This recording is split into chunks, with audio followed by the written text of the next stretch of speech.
अस्सलाम वालेकुम नाजरीन, जैसा कि देख रहे हैं आप यूट्यूब चैनल, आप सभी से गुजारिश है अगर हमारी यूट्यूब चैनल पर पहली बार आए हैं तो इसे सब्सक्राइब कर लें और बेल आइकन को दबा लें ताकि हमारी हर वीडियो आपको मिलती रहे। और बहुत ही बेहतरीन वीडियो आज आपके सामने लेके आए हैं। एक अच्छे आलिम, बड़े मौलाना जिन्हें कहा जाता है इलियास अत्तार। बज़ाहिर ये कहीं के भी हो, मुझे इससे वो एतराज़ नहीं है, बट थोड़ा सा मुझे वो लगा, इसलिए मैं सोचा कि इनके ऊपर वीडियो बनाऊं। क्यों बनाऊं? क्योंकि ये मौलाना जो हैं, इनकी बातें जो कही जा रही है मुझे समझ में नहीं आ रहा है। तो मैंने सोचा शायद पब्लिक तक रिव्यू करूं, पब्लिक कुछ डिसीजन बताए और कुछ इसके बारे में खुलासा बताए। पहले इस वीडियो को देखें कि मौलाना कह क्या रहे हैं। देखिए वीडियो,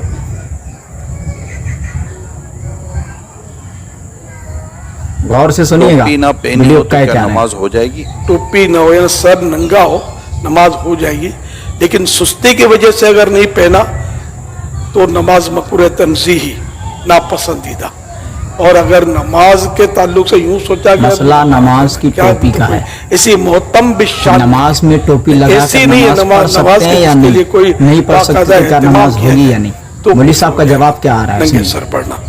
और अगर नमाज नंगे सर पढ़ने से दिल ज्यादा जमता है, नमाज में खुशू खुशू जिसको बोलते हैं, तो अफजल हो जाएगा नंगे सर पढ़ना। ये तीनों सूरतें ज़हन में रखिए। वीडियो मैंने देखा लेकिन मुझे समझ में नहीं आ रहा है।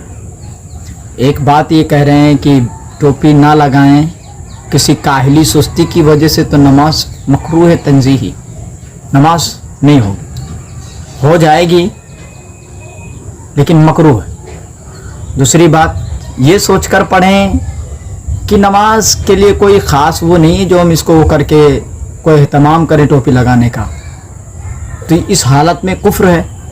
फिर तीसरी बात जो इनकी आ रही है ये मुझे समझ में नहीं आ रहा। तीसरी बात क्या आ रही है? देखिए, तीसरी बात ये है कि ये कह रहे हैं कि नमाज अगर बिला टोपी से आप पढ़ते हैं और आपका दिल खुशू और खुजू के साथ पढ़ रहा है, यानी आपका दिल खुश है कि मैं बिना टोपी की पढ़ूँ तो मेरी नमाज मुझे अच्छा लगे।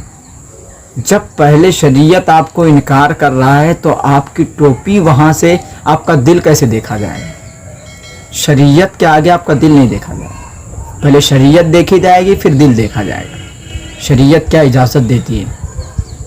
जब आप उस चीज़ का एहतमाम करने के लिए आप कुफ्र का लफ्ज़ इस्तेमाल कर चुके हैं तो फिर वहाँ आपकी खुशू कैसे आ सकती है?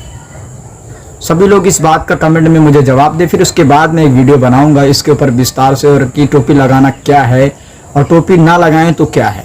लेकिन बज़ाहिर मैं एक बात समझता हूँ कि इंसान अगर कहीं भी जाता है, एक ऐसे आपको खुलासे बता दूँ कि इंसान कहीं भी जाता है तो एक अच्छे सूट बूट कपड़े में जाता है, अल्लाह की बारगाह में खड़ा है। मान लो किसी कहीं परेशानी में था या कहीं से था और नमाज का वक्त हुआ, नमाज के लिए आ गया, तो बिला उज़्र टोपी नहीं है तो नमाज पढ़ ले, नमाज हो जाएगी। बज़ाहिर अगर उसके सामने टोपी टंगी है और टोपी ना टांग कर कह रहे छोड़ो नमाज हो जाएगी, तो इस बुनियाद पर नमाज नहीं होगी।